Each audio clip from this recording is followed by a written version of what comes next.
Hello everyone, welcome back to our channel English माध्यम। English माध्यम के प्लेटफॉर्म पे हम editorial based practice exercises solve कर रहे हैं। उसी में आज का सेशन स्टार्ट करते हैं with thought of the day, that is procrastination makes easy things hard and hard things harder. यानी कि आप अगर सोचते रहेंगे, प्लानिंग करते रहेंगे, आगे के आगे टालते रहेंगे, अभी नहीं थोड़ी देर बाद, है ना, मतलब आप प्रोक्रेस्टिनेट करते रहेंगे, ख्याली दुनिया में घूर रहे हैं कि हाँ मैंने कर लिया, सोच लिया, हो गया, ठीक है। तो वो उससे क्या होगा कि जो काम आपका 1 घंटे में हो जाना था वो आगे आगे बढ़ता बढ़ता कितना डिले हो गया, ठीक है। यानी कि इजी चीज थी वो और ज्यादा हार्ड बन गई, और जो हार्ड थी वो तो और ही ज्यादा हार्ड बन गई, ठीक है। यानी कि आप जो भी काम करने लगे उसको अभी बस कर दीजिए, ठीक है। ये मत सोचिए कि मैं बाद में कर लूंगा या अभी टाइम है, लास्ट तक के लिए उसको मत छोड़िए। आपके हाथ में है, आप काम निपटा दो। उससे क्या होगा, आपका जो बाकी बच गया टाइम है, आप उसको उसको किसी और चीज में, प्रोडक्टिव चीज में यूज कर सकते हैं, राइट। तो इस बात को अपने एग्जामिनेशन पॉइंट ऑफ व्यू से जरूर ध्यान में रखिएगा। जो भी पढ़ रहे हो उसको फिनिश कर दो, ये नहीं कि चल मैंने इतना पढ़ लिया अब बाकी मैं बाद में पढ़ूंगा। ऐसे मत करो, बिकॉज यू नेवर नो कि बाद के क्या सर्कमस्टांसेस बनने वाले हैं। और वो शायद चाहे 4 लाइनें ही बची हों आपको पढ़ने के लिए, बट वो पढ़ना आपके लिए कितना टफ हो जाएगा बाद में, ठीक है। तो जो भी हाथ में है टास्क, उसको फिनिश ही कर दो, ठीक है। चलिए, इंडिया को बहुत ज्यादा बधाई हो। हम हमेशा सोचते हैं किसी चीज में तो हम आगे बढ़े, फाइनली हम पॉपुलेशन में नंबर 1 हो चुके हैं, चाइना को हमने बीट कर दिया, ठीक है। और ये किसने बताया? जो state of world population report आई है, किसके द्वारा? यूएन द्वारा। उसमें ये ऑफिशियल अनाउंसमेंट कर दिया गया है that India will become the most populous country. जो हमें पहले से ही पता था कि 2023 के मिड तक इंडिया सबसे बड़ी जनसंख्या वाली कंट्री बन जाएगी, जो कि हम पहुंच रहे हैं उस आंकड़े पे। सरपासिंग हमने किसको पीछे छोड़ा है? चाइना को। उसके कितने हैं? 142.5 करोड़ है, जिसको हमने 3 मिलियन से पीछे छोड़ दिया, यानी कि उससे और हमारे ज्यादा कितने? 3 मिलियन हमारे ज्यादा है उससे, ठीक है। These estimates based on official country data, ठीक है, हर एक देश के ऑफिशियल कंट्री डेटा। और जो अभी बर्थ का, मोर्टेलिटी का, इंटरनेशनल माइग्रेशन ट्रेंड्स का जो ये ट्रेंड चला हुआ है ना, कि क्या अभी तक का उनका क्या था, हालात क्या बन रहे थे, लोग किस तरफ रुझान ज्यादा था, बर्थ रेट कम हो रहा था, बढ़ रहा था, मोर्टेलिटी रेट कम हो रहा था, बढ़ रहा था, लोग ज्यादा माइग्रेट कर रहे थे यहाँ से, हमारे देश से दूसरे देश में, या यहीं पे ज्यादा बसना चाह रहे थे। इन सभी फैक्टर्स का एनालिसिस भी इसमें एक मापदंड है, मतलब मानक है। तो इंडिया के जो पॉपुलेशन के रिलेशंस है, पॉपुलेशन साइज के साथ में जो इनका रिश्ता है इंडिया का, वो काफी वेवरिंग सा है, मतलब ऊंच नीच चलती रहती है, कभी ज्यादा हो जाता है, कभी कम हो जाता है, ठीक है, हमेशा से ऐसे रहा है। और आज का जी जो सोशलिस्ट एरा है, इसमें जो ग्रोइंग पॉपुलेशन है, वो एक कन्वीनियंट एक्सक्यूज, मतलब एक बहाना भी बता सकते हैं इसको, कि अच्छा बहाना है हमारे साथ, ये हमारे पास ये कहने का कि इंडिया पुअर क्यों है, पावर्टी क्यों है इंडिया में, और इसकी जो इनेबिलिटी है कि हम अपने यहाँ के जो लोग हैं उनका स्टैंडर्ड ऑफ लिविंग इम्प्रूव करें, बढ़ा सकें, वो क्यों नहीं बढ़ा पा रहे। भाई हमारी पॉपुलेशन इतनी ज्यादा, हम नहीं बढ़ा पा रहे, क्या करें, है ना। अच्छा बहाना है देने के लिए। These seeded deranged sterilization programs that violently compromise dignity and freedom. तो इन्होंने क्या किया, अब ये पॉपुलेशन बढ़ रही है, हमें बहाने देने पड़ रहे हैं, उसकी वजह से क्या हुआ? स्टरलाइजेशन, मतलब बड़े ही क्रूर तरीके से हमें स्टरलाइजेशन प्रोग्राम चलाने पड़े। स्टरलाइजेशन मतलब क्या होता है? किसी चीज को आप, जैसे अगर हम नॉन लिविंग थिंग्स के नजरिए से बोले तो उसमें अगर कोई भी वायरस इन्फेक्शन है उसको मारना, ठीक है। जैसे कि हम नीडल्स को स्टरलाइज करते हैं, बच्चों की दूध की बॉटल होती है उसको स्टरलाइज करते हैं, दैट मीन्स उसमें जो भी बैक्टीरिया है, वायरस है, उसको मारना, कैसे? बॉईल करके या फिर कुछ केमिकल यूज करके, ठीक है। लेकिन अगर हम ह्यूमन बींग की बात करें तो उसमें स्टरलाइजेशन का मतलब होता है कि आपकी जो बर्थ देने की कैपेसिटी है उसको खत्म कर देना। कैसे? नसबंदी या नलबंदी के ऑपरेशन होते हैं, राइट। स्टरलाइजेशन के ऑपरेशन होते हैं वो करके। तो यहाँ पे स्टरलाइजेशन हम ह्यूमन बींग को रेफर कर रहे हैं कि उनको नसबंदी या नलबंदी वायलेंटली की, मतलब वायलेंटली इन द सेंस कि बहुत ज्यादा बड़े पैमाने पे पैसे दिए जा रहे थे कि आप ये प्रोग्राम्स में पार्टिसिपेट करो, नसबंदी या नलबंदी करा, आपको इतना पैसा दिया जाएगा, राइट। तो इससे क्या हुआ, हमारे पास फ्रीडम नहीं रहेगा कि हम चूज कर पाए कि हाँ हमारा मन है या नहीं मन है, हम इस चीज को करना चाहते हैं नहीं करना चाहते हैं। जैसे चाइना ने वन चाइल्ड पॉलिसी लागू कर रखी थी, तो आप दूसरा बच्चा कर ही नहीं सकते, राइट। वैसे ही उनके पास, क्योंकि अब उनके पास कोई ऑप्शन नहीं रह गया, उनको मतलब उनको पास कोई चॉइस नहीं है कि हम करना चाहते हैं नहीं करना चाहते हैं, ये वाली कोई चॉइस नहीं है उनके पास, राइट। तो वैसे ही यहाँ पे स्टरलेशन प्रोग्राम्स को बढ़ावा दिया गया, जिसमें लोगों की मंजूरी रजामंदी मायने नहीं रखती। Globalization and the opening up of economy in 1990 saw India as, जब 1990 में इंडिया की इकोनॉमी खुली थी, ग्लोबलाइजेशन हुआ था, उस टाइम पे इंडिया को एक बहुत ही बड़ा मार्केट देखा जा रहा था, क्योंकि ये अछूता था। अभी तक यहाँ पे ज्यादा कंपनीज का इन्वॉल्वमेंट नहीं था, ज्यादा इंटरफेरेंस नहीं था, तो इसको काफी अच्छा एक देखा जा रहा था। और इसको ना यहाँ की जो पॉपुलेशन थी उसको भी एक एडवांटेज के रूप में देखा जा रहा था, तौर पे देखा जा रहा था। लेकिन क्या हुआ कि अब क्या है, इंडिया की जो वर्किंग एज है ना पॉपुलेशन, वो ज्यादा है, जिसको हम लोग डेमोग्राफिक डिविडेंड भी बोलते हैं। डेमोग्राफिक डिविडेंड मतलब 16 से 65 एज तक के जो लोग होते हैं, जो कि ज्यादातर क्या होते हैं काम करने, और इससे पहले के क्या होते हैं 15 से 0 तक के, तो डिपेंडेंट होंगे पेरेंट्स के ऊपर। और 65 हम मानते हैं कि बूढ़े हो जाते हैं, हालांकि हमारे यहाँ के बुजुर्ग लोग भी बैठते नहीं है चैन से, बट 65 के बाद वाले जो लोग होते हैं वो भी डिपेंडेंट के तौर पे होते हैं, ठीक है। तो डेमोग्राफिक डिविडेंड मतलब 16 से 65 की एज के लोग जो कि वर्क करने वाले होते हैं। तो इसका रेशो जो है बाकी डेवलप्ड कंट्रीज से बहुत ज्यादा है, ठीक है। और जहाँ पे बाकी डेवलप्ड कंट्रीज में क्या हो रही है, उनकी वर्कफोर्स जो है वो एज कर रही है। तो इससे क्या हमारा क्या फायदा हुआ, उनका क्या फायदा हुआ, उनका ये हुआ कि उनको ना, इंडिया को उनने एक लेबर वेज आर्बिट्रेज की तरह देखा।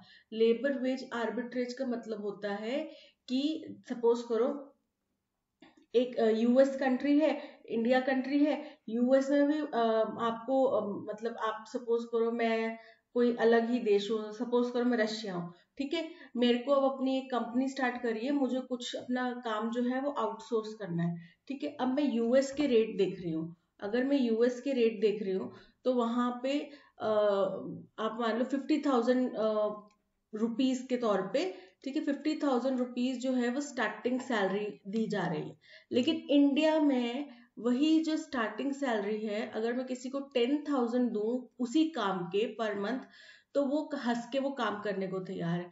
यानी कि मैं अपना फायदा देखने के लिए, और मैं इसको नहीं बता रही कि यूएस का 50,000 है, मैं इसको ये बोल रही हूँ कि नहीं, अब मैं इसको 10, ये 10 मांग रहा है, मैं इसको 10 पे भी कम करने की कोशिश करूँ कि नहीं नहीं 9 देंगे, हम आपको 9 दे सकते हैं या 8 दे सकते हैं, ठीक है। तो ये क्या हुआ, उसका एक्सप्लॉयटेशन, लेबर वेज आर्बिट्रेज मतलब होता है कि अपना फायदा देखने के लिए आपने जो वर्क फोर्स है वो इस तरीके से सोर्स करी कि जहां से कम आपको पैसा देना पड़े, और उनको भी आप मतलब एक तरह से एक्सप्लॉइट कर रहे हैं, ठीक है। तो वो प्रोवाइड करा दिया इंडिया ने, और हमारे लिए तो वैल्यूएबल इकोनॉमिक अपॉर्चुनिटीज होगी, बाकी देशों के लिए भी वैल्यूएबल इकोनॉमिक। लेकिन जहां पे यूएस का वो बंदा था जो 50,000 रुपए कमा सकता था, उसकी जॉब तो गई, है ना। तो एक लॉस भी है साथ में। Indian numbers are behind the skilled and unskilled laborers that power workforce in West Asia and Africa. Undergrid business processes outsourcing projects from developed European countries. अब इंडिया के जो ये नंबर है कि बढ़ोतरी हो रही है, या जो भी हमारी वर्कफोर्स ज्यादा है, इसमें कुछ स्किल्ड वर्कर्स भी हैं, कुछ अनस्किल्ड लेबरर्स भी हैं, ठीक है। और जो कि वेस्ट एशिया की सबसे बड़ी वर्कफोर्स बनाते हैं, ठीक है।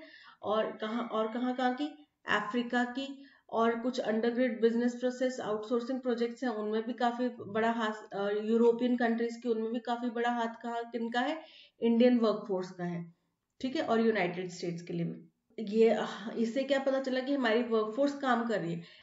जो हमारी रिलेटिव प्रॉस्पेरिटी है, ठीक है, मतलब जो ये हमारा कि वर्कफोर्स को अच्छा काम मिल रहा है, वर्कफोर्स हमारी काम कर रही है, ठीक है, जो भी वर्किंग एज ग्रुप है वो हमारी काम कर रही है, ठीक है, इससे इसके बावजूद भी इंडिया का जो इनइक्वालिटी, इकोनॉमिक इनइक्वालिटी का क्राइसिस है वो सॉल्व नहीं हो रहा, ठीक है। और हम ये कर दें कि पॉपुलेशन कंट्रोल के लिए फोर्स स्टेरिलाइजेशन या लीगल लिमिट लगाना कि 2 बच्चे ही होने चाहिए, इससे बात नहीं बनने वाली, क्योंकि देखो अभी हमारे देश में ये लॉ तो कब से लागू है कि 2 ही बच्चे होने चाहिए कानूनी तौर पे, राइट, बट फिर भी हमारी पॉपुलेशन बढ़ रही है ना, तो कुछ ना कुछ तो कारण है।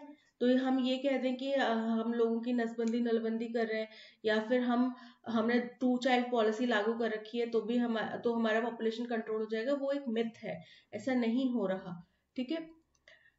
हालांकि हमने चाइना को ओवरटेक तो कर दिया, लेकिन अब जो इंडिया का पॉपुलेशन ग्रोथ का जो स्पीड है, यानी कि जैसे ये सपोज करो ये हमारा चार्ट था, पहले हम इस स्पीड से बढ़ रहे थे, अब वो स्पीड में थोड़ी गिरावट आई है, हालांकि बढ़ तो रहे हैं हम साल दर साल, लेकिन स्पीड में गिरावट आई है, और इसका कारण है कि जो हमारा रिप्लेसमेंट लेवल है 2.1 उससे नीचे गिर गया है, हमारा फर्टिलिटी रेट जो है वो रिप्लेसमेंट लेवल 2.1 से नीचे गिर गया। अब रिप्लेसमेंट लेवल 2.1 होने का मतलब है कोई भी महिला 2.1 बच्चों को जन्म दे सकती है, ठीक है, फर्टिलिटी इतनी ही है, वो अपने लाइफ स्पैन में इतने ही बच्चों को जन्म देना चाहती है या दे सकती है, ठीक है, 2.1। तो ये होता है replacement level.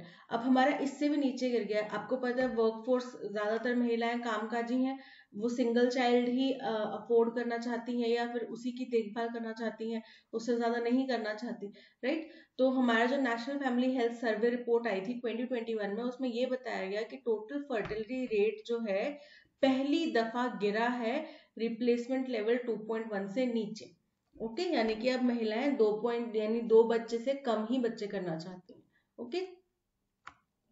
India's population is forecast to grow from its current 1.4 billion to 1.67 billion in 2050।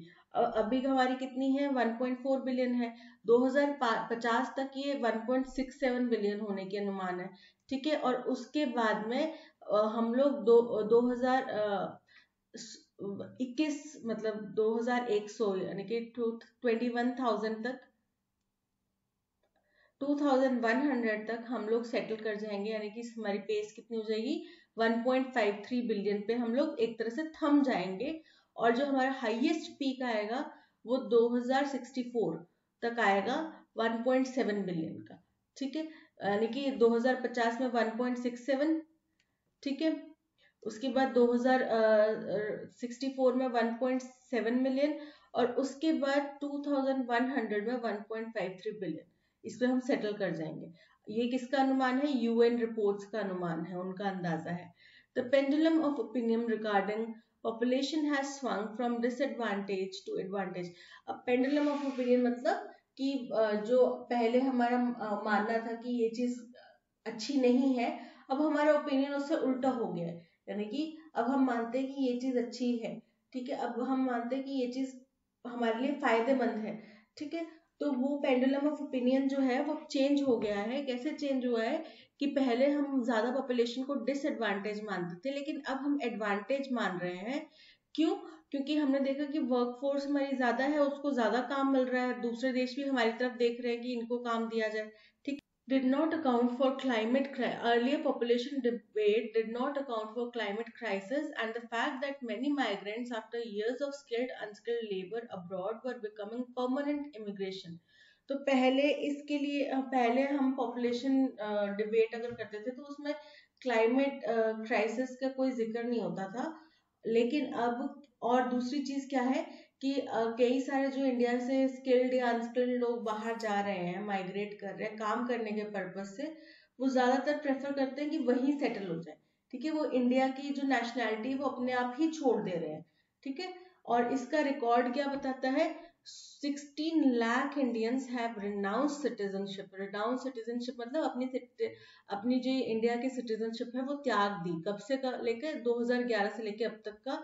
और इसमें ये 2.25 2,25,620 लोगों का आंकड़ा भी है, जो कि केवल 2022 में छोड़ गए थे इंडिया को, ठीक है, और ये सबसे हाईएस्ट है अब तक का।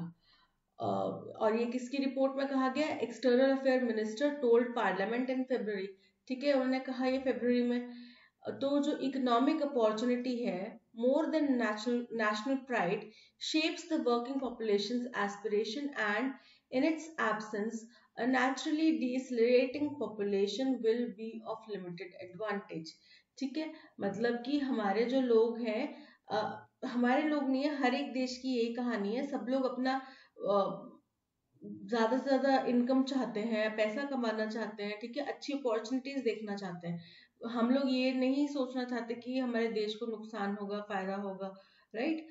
इस चीज के ऊपर ज्यादा फोकस नहीं कर रहे हैं, हमारे देश के मान सम्मान की बात है, वो चीजें नहीं सोच रहे हैं। ज्यादा हमारे ऊपर यही है कि हमें अच्छा पैसा कमाना है, अच्छी अर्निंग्स करनी है, ठीक है। तो ये जो माइंडसेट है, ये किसका माइंडसेट है? जो अभी की वर्किंग क्लास पॉपुलेशन है उसका माइंडसेट है, और इसी वजह से वो लोग अपना ये देश छोड़ के दूसरे देश में माइग्रेट करने के लिए उनको कोई प्रॉब्लम नहीं है, चाहे उनकी फैमिली फ्रेंड्स यहीं हो, बट उनको जाने में कोई आपत्ति नहीं है।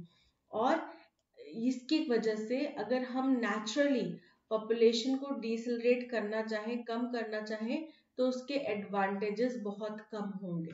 ठीक है, तो स्टार्ट करते हैं पहले क्वेश्चन से। According to the passage, which factor has contributed to India's economic opportunities in relation to developed countries?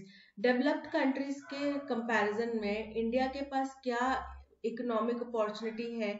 देखो, हमने बात करी कि हमारी जो वर्किंग पॉपुलेशन है वो बहुत ज्यादा है, ठीक है, बाकी डेवलप्ड कंट्रीज के मुकाबले में भी हमारी वर्किंग पॉपुलेशन ज्यादा है। ठीक है, इंडियाज लार्ज कंज्यूमर मार्केट, की इंडिया बहुत बड़ा कंज्यूमर मार्केट है। India's large working age population, India's business process outsourcing projects, या India's high university enrolment abroad. So option B is correct. Which of the following statement is not true with respect to passage? India's population is forecast to peak at 1.7 billion in 2064। सही है, ये हमने यही देखा था कि हमारी peak कब आएगी? 2064 में हमारी पीक आएगी, जो कि कितनी हो जाएगी? 1.7 billion.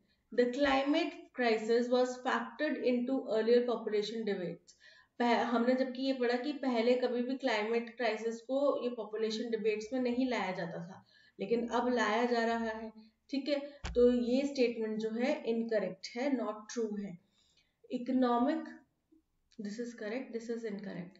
Economic opportunity plays a major role in shaping the working population aspiration।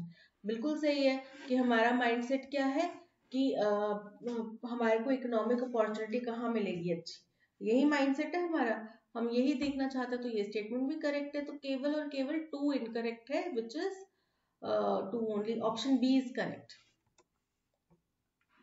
Which statement best describes the change in perception of India's population over time? कि इंडिया का जो पॉपुलेशन के ऊपर नजरिया है, इंडिया की पॉपुलेशन के ऊपर जो नजरिया है वो किस तरीके से चेंज हुआ है? वो इसी तरीके से चेंज हुआ है कि पहले ज्यादा पॉपुलेशन को एक डिसएडवांटेज माना जाता था, लेकिन अब उसको एडवांटेज माना जा रहा है ना? यही चेंज हुआ है। तो India's population has always been considered disadvantage, मतलब पहले भी और अभी भी डिसएडवांटेज ही इसको माना जाता है, जो कि गलत है। हमारा नजरिया तो चेंज हुआ है। India's population was seen as an advantage in the socialist era, जो कि गलत है। यहीं पे पता चल रहा है कि गलत है, पहले डिसएडवांटेज माना जा रहा था। India's population was seen as disadvantage in socialist era but advantage during globalization. ठीक है, कि ग्लोबलाइजेशन के दौरान पे उसको एडवांटेज माना जा रहा था, लेकिन सोशलिस्ट एरा में उसको डिसएडवांटेज माना जा रहा है। Option C is correct. What is the tone of passage?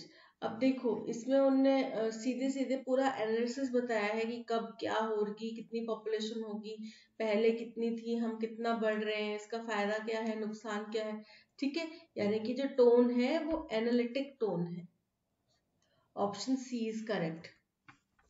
What is the main theme of the passage? Main theme क्या है कि इंडिया का जो पॉपुलेशन है वो किस तरीके से चेंज हो रहा है, यही है मेन थीम पैसेज का। तो the impact of globalization on India's economy, कि इंडिया की इकोनॉमी के ऊपर ग्लोबलाइजेशन का क्या इम्पैक्ट पड़ेगा, नहीं। The evolution of population control measures in India, कि इंडिया में पॉपुलेशन कंट्रोल के मेजर्स कैसे कैसे इवॉल्व हुए हैं, वो भी नहीं है। The role of Indian migrants in global labour market, कि इंडियन माइग्रेंट्स का क्या रोल है ग्लोबल मार्केट में, लेबर मार्केट में, कि हम लोग कैसे दूसरे देशों में जाके काम करते हैं, वो कितना इम्पोर्टेंट है या नहीं है इम्पोर्टेंट, ठीक है। तो उसके ऊपर ज्यादा जिक्र नहीं किया गया, वो सिर्फ बताया गया है कि हमारे काफी लोग यहाँ से माइग्रेट भी कर जाते हैं।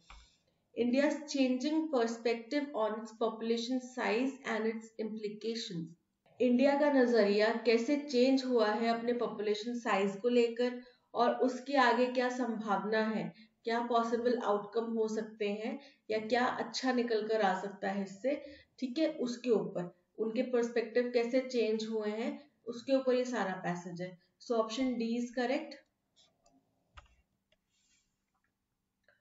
Which of the following word is synonym for vacillating?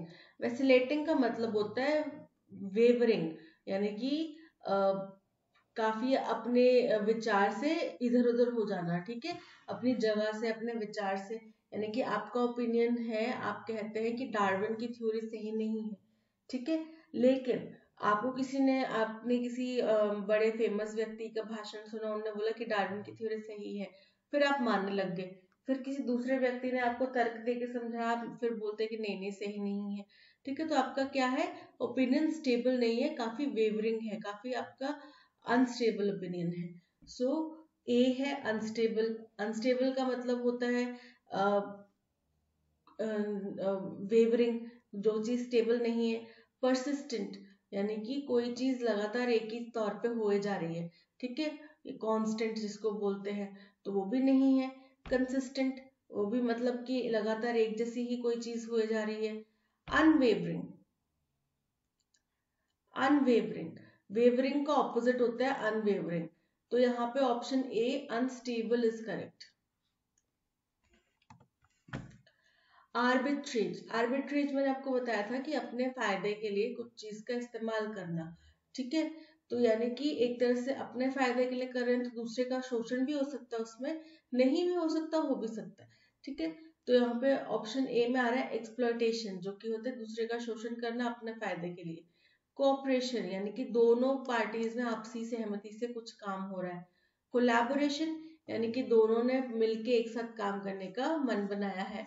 Equality, equality मतलब बराबरी, तो यहाँ पे सबसे closest option A exploitation he match हो रहा है। ओवरटेकिंग, ओवरटेकिंग होता है जैसे आप सपोज करो काम कर रहे हो, आपको 40 पेज की एक फाइल लिखने के लिए बोला है, ठीक है, आप और आपके दो तीन फ्रेंड्स एक साथ लिख रहे हैं। आपका फ्रेंड नंबर 3 है, उसने फर्स्ट पेज फटाफट लिख दिया, वो सेकंड पेज पे पहुंच गया, तो उसने क्या किया, आप सबको ओवरटेक कर दिया, ठीक है, वो आपसे आगे बढ़ गया, निकल गया, सरपास कर गया, ठीक है। तो इसका सिनोनिम सरपास, यानी कि आगे बढ़ जाना। आउटडूइंग, यानी कि कोई चीज आप कर रहे हैं उससे आगे आपसे निकल गया, आउटडूइंग। एक्सीडिंग, एक्सीडिंग मतलब भी आगे निकलना, बढ़ जाना आगे। फॉलिंग बिहाइंड, यानी कि पीछे रह जाना। तो ओवरटेकिंग आगे बढ़ना, और उसका एंटोनिम क्या हो जाएगा, फॉलिंग बिहाइंड, पीछे रह जाना। Option D is correct. Which idiom best describes the situation where India's population was once considered a disadvantage but is now considered an advantage in the passage? तो हमें जो ये विचार था कि इंडिया की पॉपुलेशन पहले डिसएडवांटेजेस थी, अब एडवांटेजेस हो गई है, इसको हम अगर फ्रेज में डिफाइन या इडियम में डिफाइन करना चाहें तो कैसे कर सकते हैं? तो वही है कि हमारा विचार चेंज हो गया है, जैसा कि पैसेज में खुद ही बताया गया, द पेंडुलम हैज स्वंग, यानी कि अब सुई जो है दूसरी दिशा में चली गई है, ओके। तो option B, the pendulum is has swung is the correct answer. Blessing in disguise का मतलब होता है कि कोई चीज आपकी गलत हो गई थी, बट उसमें से भी आपके लिए फायदेमंद निकल आया कुछ चीज, ठीक है। Turning over a new leaf, यानी कि अपना व्यवहार अच्छे तौर पे सही करना, चेंज करना, ठीक है। आपके व्यवहार में सडनली कुछ चेंज आ गया, सब लोगों को पता चल रहा है कि चेंज है और वो अच्छा है, ठीक है, चेंज जो भी है वो अच्छा है, ऐसा नहीं कि बुरा चेंज है, अच्छा चेंज। टर्निंग ओवर, ये तो हो गया। Once in a blue moon मतलब कभी कभार, चौदहवीं का चांद जो कभी कभार दिखाई देता है, ठीक है। तो वैसे ही ये जो घटना कोई है वो कभी कभार होती है, ठीक है, यानी कि once in a blue moon. Which phrasal verb can be inferred from the passage to describe India's population growth rate in recent years? तो इंडिया की ग्रोथ रेट क्या हुई है, बढ़ी है आगे। तो पहला ऑप्शन है स्पीड अप, यानी कि आगे बढ़ना तेजी से। कट डाउन मतलब कि रुक जाना या बीच में छोड़ देना या रुक जाना, ठीक है। स्लो डाउन यानी कि अपनी स्पीड को थोड़ा सा कम करना। और ब्रेक अवे मतलब अलग अलग हो जाना, दूर हो जाना, कि नहीं मुझे अब नहीं करना तुम्हारे साथ, ये प्लान नहीं है मेरा, ठीक है। तो option A speed up is correct. Arrange the following sentences to form a coherent paragraph. India, Japan, and France have set up common platform for talks among Sri Lanka's creditors to work out ways to restructure the country's external debts. हम हमें पता है, हमने last year में बहुत सारे articles में ये चीज पढ़ी थी कि श्रीलंका जो है वो इकोनॉमिक क्राइसिस से चल रहा है, गुजर रहा है, उसके ऊपर बहुत ज्यादा कर्ज है, ठीक है। और जो कर्ज देने वाले हैं वो अब वापस भी चाहेंगे, ऑब्वियस सी बात है वापस भी चाहेंगे, तो उन्होंने लिमिट सरपास कर दी, ठीक है। इस वजह से उसमें बहुत भारी नुकसान झेलने मिला श्रीलंका को। तो अब इंडिया, जापान और फ्रांस सामने आए, उन्होंने हाथ मिलाया, उन्होंने बोला कि हम एक काम करते हैं, हम श्रीलंका के जो भी देनदार हैं हम उनसे बात करेंगे और इस मसले को हल करने की कोशिश करेंगे, चाहे हमें उनके लिए पैसे देने पड़े थोड़े बहुत, तो हम तैयार हैं। Okay, these developments are essential to help Lanka tide over economic distress. तो अब लंका में जो ओवर इकोनॉमिक यानी कि जरूरत से ज्यादा जो इकोनॉमिक डिस्ट्रेस हो गया है, उसकी जो लहर दौड़ी हुई है उसको रोकने के लिए, उसके लिए बहुत जरूरी है इस तरीके की मदद या इस तरीके के कदम। This follows the announcement of $2.9 billion package by IMF last month. तो इंडिया और जापान फ्रांस ने मीटिंग करी, उन्होंने बोला कि हम उनकी मदद करेंगे। उसके बाद क्या हुआ, जो IMF इंटरनेशनल जो IMF है उनने लास्ट मंथ क्या किया, 2.9 बिलियन का पैकेज अनाउंस कर दिया, ठीक है, यानी कि दो तरफा मदद होगी। Enable to raise external finance for a while it resorted to deficit financing. तो क्योंकि कुछ टाइम तक वो नहीं दे पा रहे थे, कहीं से भी उनको फाइनेंस नहीं मिल पाए, है ना, पिछले साल उन्होंने काफी बुरा झेला है, पिछले साल उनको कहीं से भी फाइनेंशियल हेल्प नहीं मिल पाई। तो क्या हुआ कि उन्होंने कुछ गलत लोगों से, जैसे होता है ना कि हमें बैंक लोन नहीं दे रहा तो हम किसी दूसरे ही व्यक्ति से जो कि ज्यादा ब्याज लेंगे शायद, उनसे ही लोन ले लेते हैं। ये तो कुछ गलत तरीके आजमा लिए उन्होंने, गलत फाइनेंसेस जुटा लिए, ठीक है। तो अब फर्स्ट स्टेटमेंट होगी पी, इसके बाद सेकेंड स्टेटमेंट होगी आर, ठीक है। इसके बाद ये दोनों जो डेवलपमेंट है, these developments are essentially Sri Lanka की मदद करने के लिए बहुत जरूरी है, ठीक है, ये होगी थर्ड। और क्योंकि जैसे कि ये जरूरी क्यों है, क्योंकि जब वो पिछले साल नहीं है, जब अनेबल थे तो उन्होंने कुछ गलत फैसले ले लिए। फोर्थ, तो PRQS, PR ये दोनों तो गए, P से दो ही स्टार्ट हो रहे हैं, PSQR ऑप्शन सी भी गया, PRQS option D is correct. It's disappointing that the Defense Ministry has refused sanctions for the prosecution of 30 army commandos allegedly responsible for the Oting massacre in Nagaland in December 2021। बोल रहे हैं कि ये बड़े ही दुर्भाग्य की बात है, बड़ी निराशाजनक बात है कि डिफेंस मिनिस्ट्री ने कोई भी सैंक्शन करने से मना कर दिया है जिसमें 30 आर्मी कमांडोज के ऊपर प्रोसिक्यूशन किया जा रहा था, कानूनी कार्रवाई की जा रही थी, क्योंकि कथित तौर पर वो रिस्पॉन्सिबल थे ओटिंग में जो मैसेकर हुआ, यानी कि हत्याकांड हुआ, ठीक है, उसमें। कहाँ है ओटिंग, नागालैंड में। और कब हुआ ये, दिसंबर 2021 में। Recall that the commando unit had open fire and killed 6 coal miners in a botched counter insurgency operation और इन ओटिन। तो बोल रहे हैं कि ये याद किया जाना चाहिए कि क्या हुआ था, मतलब घटना क्या हुई थी वो देख लेते हैं। घटना ये हुई थी, कमांडोज ने, एक कमांडो की टुकड़ी थी, ठीक है, उन्होंने गोलीबारी स्टार्ट कर दी, जिसमें कि 6 जो क्या थे, कोल माइनर थे, वो वो मारे गए काउंटर इंसर्जेंसी में। काउंटर इंसर्जेंसी क्या होता है, उग्रवादी तत्व जो होते हैं, ठीक है, जो फायर, जिनके पास हथियार वगैरह भी होते हैं, उग्रवादी होते हैं, ठीक है, तो वो जो थे उनको रोकने के लिए एक केयरलेस तरीके की काउंटर इंसर्जेंसी करी गई, यानी कि मतलब कुछ प्लानिंग नहीं थी, ऐसे ही स्टार्ट कर दिया है, फिर जिस तरीके से प्लानिंग की गई थी उस तरीके से नहीं किया, ठीक है, और ये ऑपरेशन कहाँ किया गया, ओटिंग में किया गया।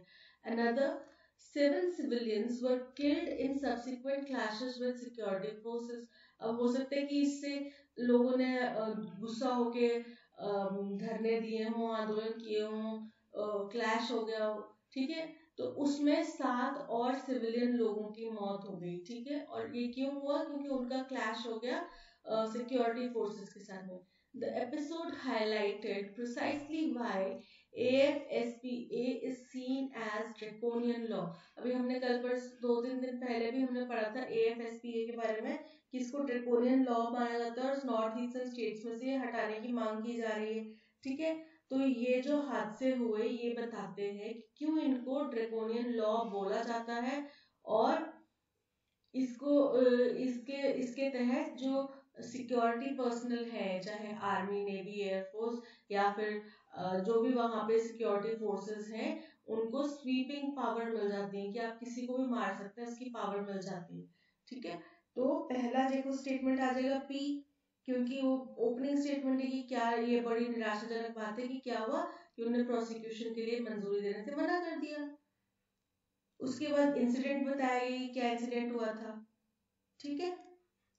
उसके बाद उन्होंने बताया कि इसी का कंटिन्यूएशन में कि 6 लोग पहले मारे गए और अगले 7 लोग कब मारे गए, ठीक है, ये हो गया third.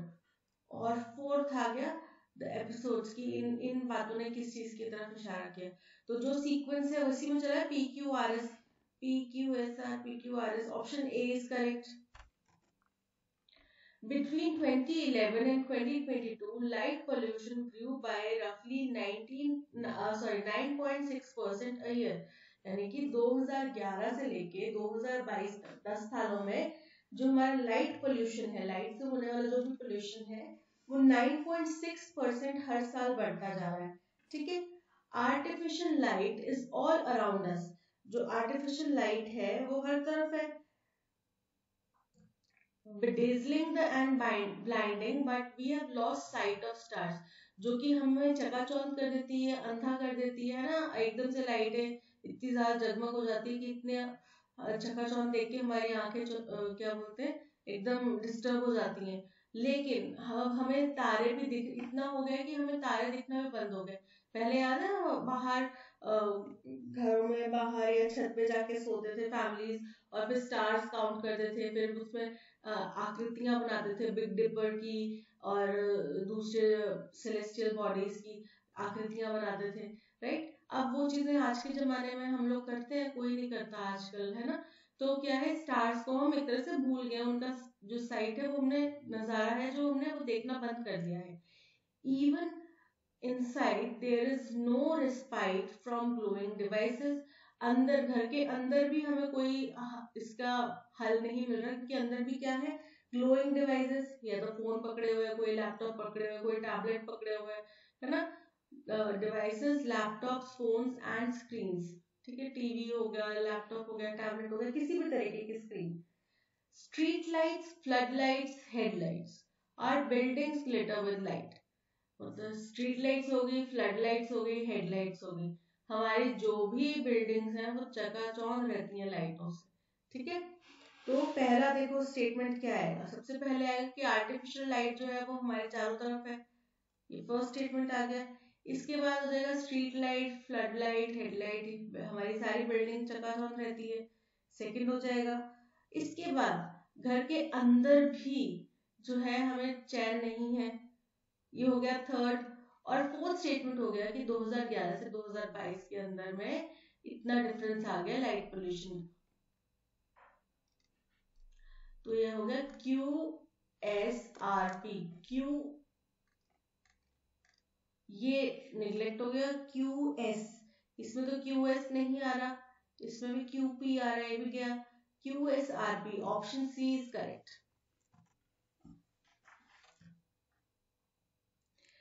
In another case, Pramod Singla versus UOL, the bench pointed out that India's preventive detention laws are a colonial legacy with the potential to be misused. India के जो प्रिवेंटिव डिटेंशन लॉज हैं वो colonial legacy यानी कि colonial time से चले आ रहे हैं और इनके अंदर इतनी क्षमता है कि लोग इनका मिसयूज कर सके। ये दूसरे केस में जो कि प्रमोद सिंगला वर्सेस यूओएल वाला केस है, उसमें जो जजेस की बेंच थी उसने इस तरफ इशारा किया। ठीक है, यानी कि किसी और पहले किसी और केस की बात भी की गई होगी। ठीक है, तो यानी कि ये फर्स्ट स्टेटमेंट नहीं है। Two separate cases in Supreme Court this week highlighted the abuse of India's web of preventive detention laws. ठीक है, तो उन्हें जो इंडिया के प्रिवेंटिव डिटेंशन लॉज का जो जाल है उसके जो अब्यूज की जो क्षमता है उसके बारे तरफ इशारा किया दो केसेस में। ठीक है, that confer the executive with the extraordinary power. ठीक है, in one case SC ticked up the UP government for inappropriately invoking the National Security Act in a case with political undertones. National Security Act in case with political undertones. तो अब देखो first statement क्या आएगा, दो cases की बात की गई। ठीक है, टू सेपरेट केसेस में जहां पे सुप्रीम कोर्ट को इस तरफ इशारा किया गया कि जो प्रिवेंटिव डिटेंशन लॉज है इनका मिसयूज कर रहे हैं लोग। फर्स्ट स्टेटमेंट होगी।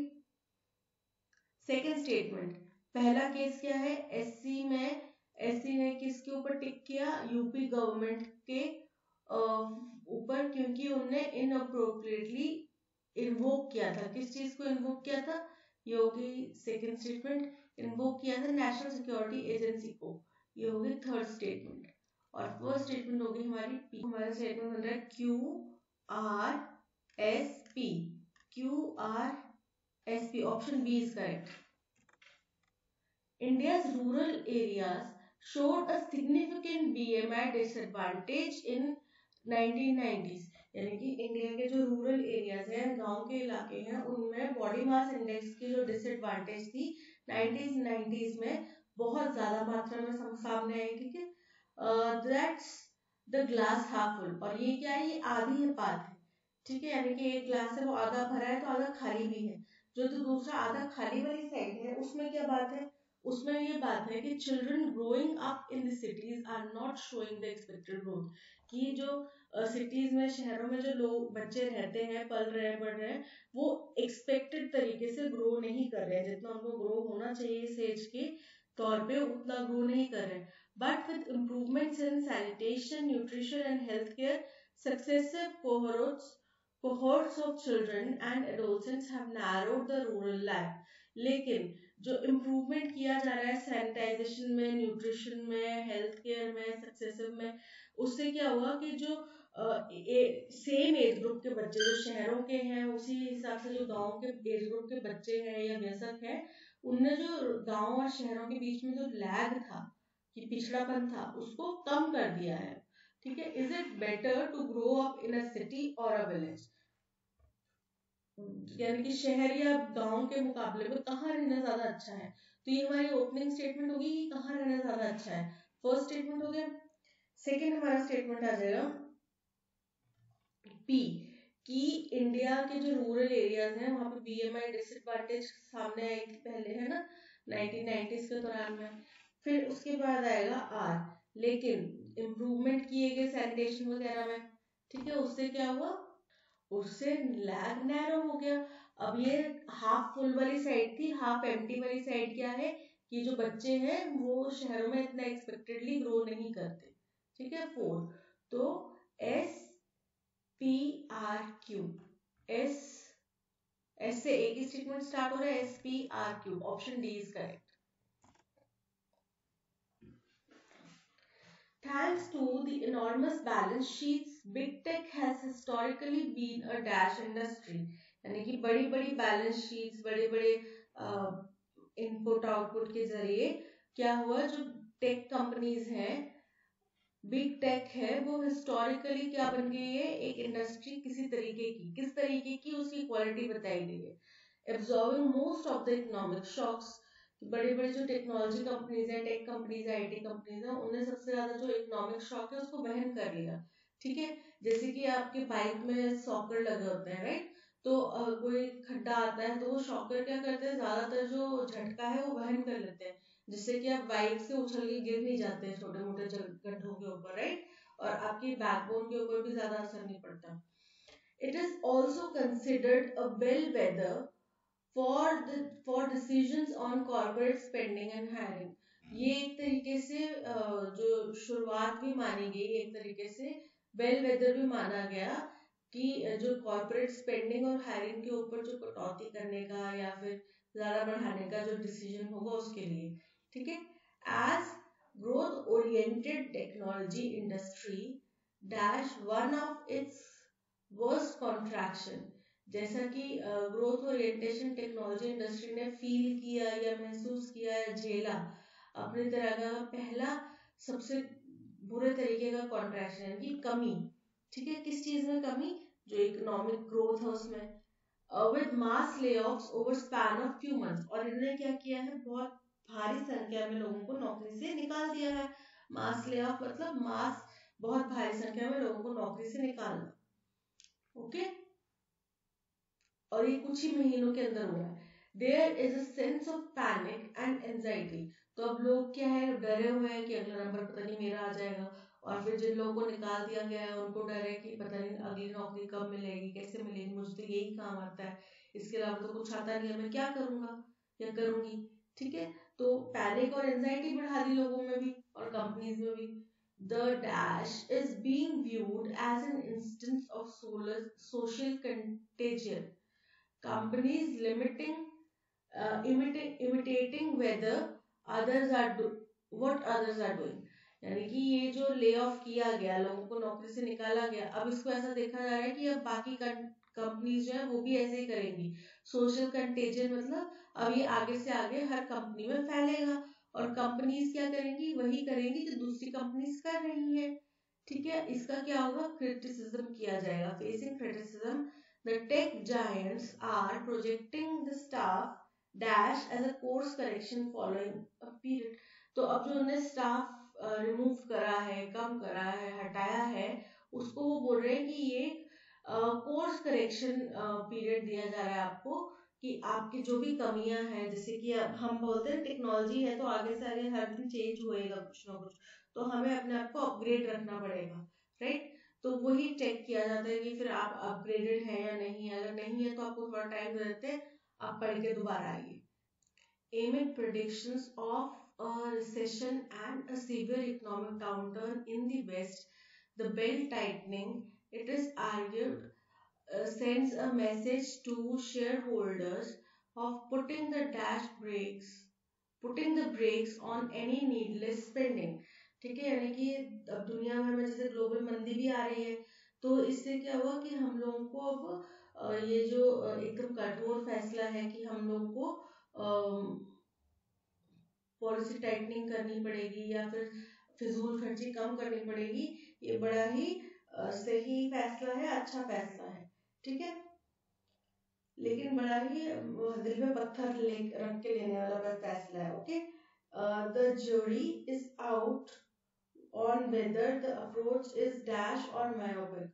और अब इसके ऊपर जो नजरिया है या फैसला है वो भी बाहर आ चुका है कि ये जो सोच है, ये जो तरीका है, ये डैश कुछ अच्छा या बुरा बताया होगा या फिर मायोपिक। पहला स्टेटमेंट है, historically been dash industry outright. Outright मतलब होता है कि बिल्कुल जैसे कि कंप्लीट या टोटल। रेजिलियंट, रेजिलियंट मतलब स्ट्रॉन्ग, रोबस्ट। इनहेरेंट, इनहेरेंट मतलब कि आपका कोई इनसेपरेबल पार्ट है। ठीक है, वो आपका क्या हो गया, इनहेरेंट। लायबल, लायबल यानी कि लीगली आप किसी चीज के लिए करने के लिए बाध्य हैं। ठीक है, आपको ये करना ही पड़ेगा। ओके, सो यहाँ पे रेजिलियंट की वो इंडस्ट्री जो है पहले से बड़ी स्ट्रॉन्ग है, मजबूत है। Option B is correct. It is also considered a bellwether for decisions on corporate spending and hiring. ये अब कॉर्पोरेट स्पेंडिंग और हायरिंग के ऊपर डिसीजंस के लिए बेलवेदर बन गया है, यानी कि प्रारंभिक फर्स्ट चीज बन गई है। इसी के पीछे सारे भेड़ चाल चलते जाएंगे। As a growth-oriented technology industry, dash one of its contraction with mass layoffs over the span of a few months. ठीक है, कन्फ्रंस मतलब होता है कि आमने सामने बातचीत करना, ठीक है, जिससे कि आप उनके मुंह से सच सुन पाए, ठीक है, कि सच क्या है।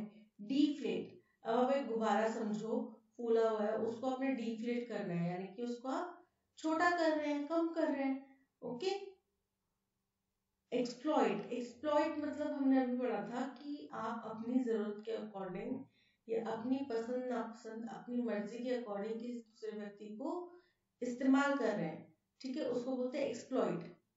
बॉल्स्टर मतलब होता है कि कोई चीज आपको बड़ी आगे बढ़ के मिल रही है, यानी कि मजबूत और इनकरेज कर रही है। ठीक है, आपने किसी चीज को मजबूत करने के लिए, बॉल्स्टर करने के लिए, इकोनॉमी को बॉल्स्टर करने के लिए कुछ प्लान बना दिए, ठीक है, मजबूत करने के लिए। तो यहाँ पे technology industry confront one of it's, option A confronts is correct. The dash is being viewed as an instance of social contagion. तो ये जो है शेक आउट मतलब नौकरी से निकालना, तो अभी हमने ले ऑफ की बात करी थी, यहाँ पे शेक आउट ही आएगा। Facing criticism, the tech giants are projecting the staff dash as a cause. अब वो स्टाफ निकालने को क्या बोल रहे हैं, जो ने हटाया है, स्टाफ रिमूव करा है, तो उसको बोलते हैं एडवर्सिटी। एडवर्सिटी मतलब होता है कि हार्डशिप। सैकिंग मतलब होता है किसी को नौकरी से, पद से निकालना, यानी कि टर्मिनेट करना, यानी कि लेऑफ्स की बात हो रही है। असिस्टेंस यानी कि आपकी मदद करना। कॉल यानी कि बुलाना, डिमांड करना, ठीक है, तो यहाँ पे option B sacking is correct. The jury is out on whether the approach is dash or myopic. Opportune मतलब किसी चीज का फायदा उठाना। Inevitable यानी कि कोई चीज है जो मैं बिल्कुल अलग नहीं कर सकती अपने से, ठीक है। ग्रिम मतलब हो गया सीरियस, ठीक है, ग्रिम मतलब हो गया सीरियस। और प्रूडेंट मतलब बड़ा ही केयरफुल। तो यहाँ पे the approach is very prudent और मायोपिक, या तो अप्रोच अच्छी है, केयरफुल है, या फिर मायोपिक है। Option D is correct. तो आज के सेशन में इतना ही। इस सेशन की पीडीएफ जो है आपको टेलीग्राम चैनल पे मिल जाएगी, प्लस जो आर्टिकल है उसका ऑडियो एक्सप्लेनेशन भी आपको टेलीग्राम चैनल में मिल जाएगा। और टेलीग्राम चैनल का लिंक जो है डिस्क्रिप्शन बॉक्स में दिया हुआ है। तो आज के सेशन में इतना ही, मिलते हैं नेक्स्ट सेशन में। Till then keep learning, keep practicing, और लाइक शेयर और सब्सक्राइब जरूर कीजिएगा। Thank you so much.